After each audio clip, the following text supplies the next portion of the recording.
This is the 350 Polar Lights Refit POS model base. I mean, the Polar Lights Refit is a POS, not the model base. You feel me? Alrighty then. We've had good weather yesterday and today. I'm a little out of breath because I've been working my rear end off. I'm out here in the shop. Yesterday had this outside and I sanded it down with the orbital sander. Went over it with the first coat of oil-based flat white. Now what I'm going to do now is I'm going to go over that knot area back there with some putty. The putty was frozen solid, so I had to take the putty into the bathroom, put a little electric heater on it, and thaw out the putty. Took half a day to thaw out that ice block of putty filler. So I'm going to put wood filler on this, and then I'm going to hit it with another coat. We will see that coming up next. And there you see it. Okay, I've done the top layer with the Elmer's wood filler. Best stuff on the market as far as I'm concerned.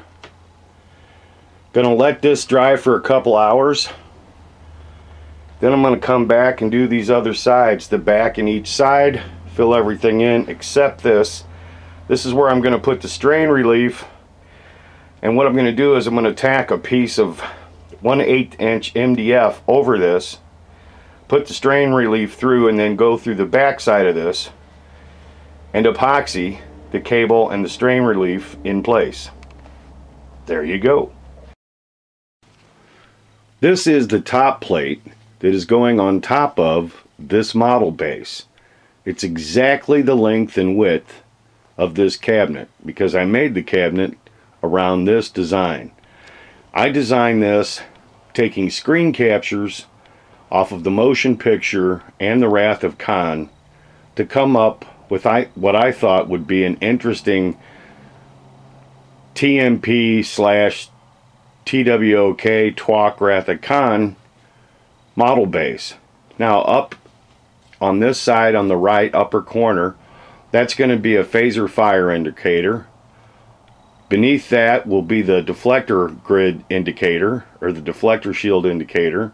Beneath that will be the other. So you'll have a port and starboard phaser fire indicator with multicolored lights showing the charge and discharge as the sound effects kick in for that particular sound effect. Over here we're going to have some basic pseudo, why is this going out of focus? We're going to have some, come on you.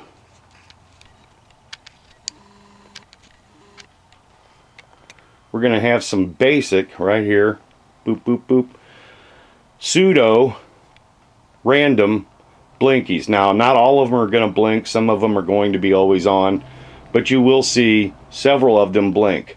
Now, right here, we're going to have roll, pitch, yaw, and here you're going to have the roll, pitch, yaw indicators, depending on which angle of deflection you have on the two or the three different types of maneuvering for three-dimensional space. Now this is going to be pretty wicked. The base in and of itself is going to be pretty awesome, but with the 34-inch refit Polar Lights POS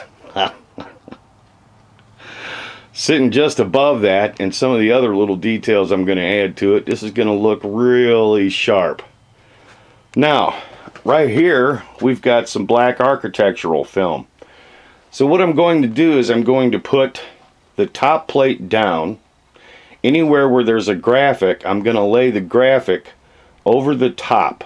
In other words, particularly and especially on this side where the roll, pitch, yaw are. On top of the graphic, so you don't see the graphic until the lights blink, you will have this black architectural window film. So this is going to look exactly like the L cars on the motion picture and or the Wrath of Khan. Now I got this as a trial because I'm going to be doing the same thing on this huge 6-foot model base that goes with the 6-foot Enterprise E. And really soon, perhaps in this video, not quite sure yet, I'm going to do a test on transparencies, blinkies, and this black architectural film to come up with some real life looking L cars. There you go. Now I've got to let this dry a little more where it's thicker down where that knot hole was, and right here I'm going to have to let this dry a little more. Then I'm going to go ahead and go over the sides, and then I'm going to hit it with another coat of paint. You don't need to see that. We've seen this before. It's no big deal. Now when I flip this over, I'm going to do a light test on this later with my flashlight to show you exactly what it's going to look like through the black architectural film. I guess that's about it for now. I've got to let everything dry. So if not in this movie, then in a follow-up movie, we will see. Yes, it's true. Blinkies, graphics, and motion picture style L cars. Alright, well, let's see. I've went over the entire front, back, and sides, or the top, the bottom, literally, this is the bottom. Went over the bottom and the sides with another coat of putty or wood filler, whatever you want to call it. Everybody's got their own choice. If it fills in a spot, it's putty, whatever. And I went over another coat of oil-based flat white. After all of this dries and fully cures, I will sand everything down, go over it with one more coat of putty and flat white to fill in all the little imperfections, and then flip it over and check out the film and do a light test on the base.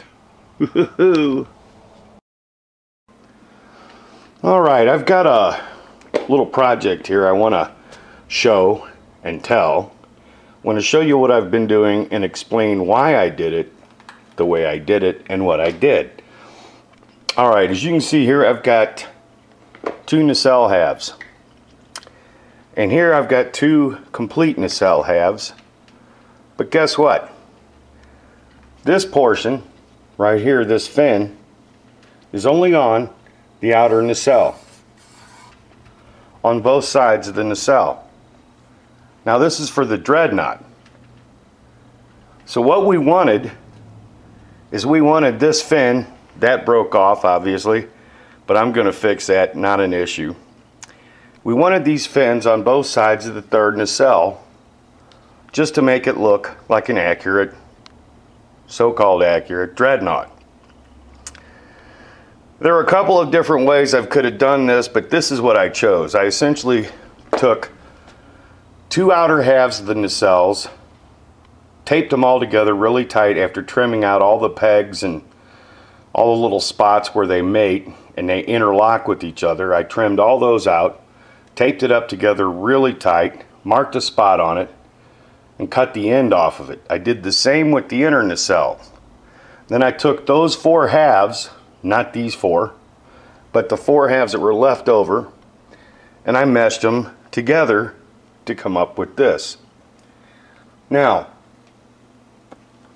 at first they weren't a perfect match. But my primary concern, I just painted these, was getting the left and right and the front and back to align perfectly with each other, and that's what I did. Now I'm going to have to cut a little bit of that out to put the inner nacelle grill in, but this will be lighted on both sides of the third nacelle. Paint sticking to my finger. Ah, come on. Will be lighted on both sides of the inner nacelle, and we'll have that fin on the back.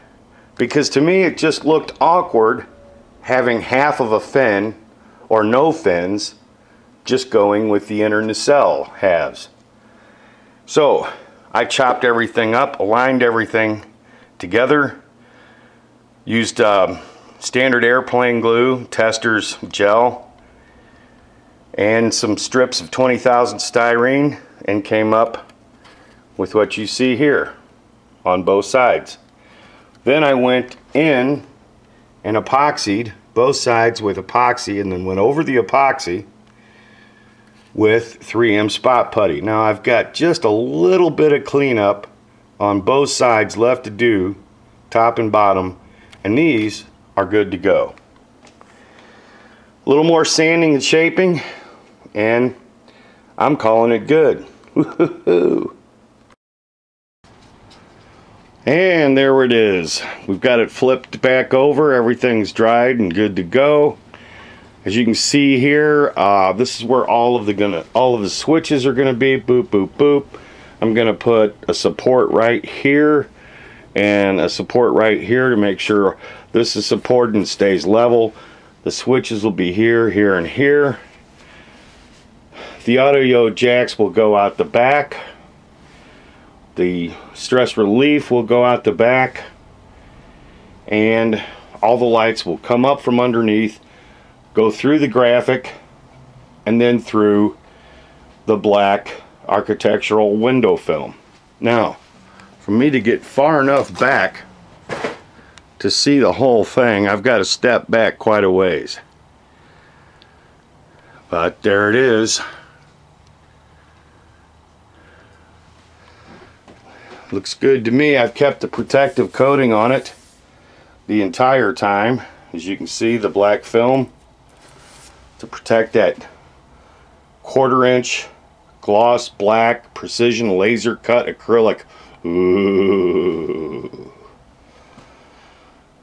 Woohoo! I can't wait to see this in action. Woohoo! Alright, well, I'm getting ready to clean up for today. I just got done working on Frank's Guardian gate base. I puttied it, let it dry, sanded it, went over with a couple of coats of gloss or semi-gloss flat white, and there you go. It's going to have to dry tonight. Then I'm going to cut up some thinner strips for the base. More to come. Alright, this is the lower portion of the Guardian Gate model base, and it's way too thick. What I'm going to do is cut this in just about half to lower the profile. There doesn't need to be this thick of a base for this size of a model. Even though it's going to be a diorama, I have electronics and sounds in it, it doesn't need to be that big. It's a bit of overkill. I don't know if I'm going to show that in this video or the next, but that's what I'm getting ready to do right now. But frankly, here it is at the end of another day, and I'm getting ready to wrap up. So we will probably see this in a future movie.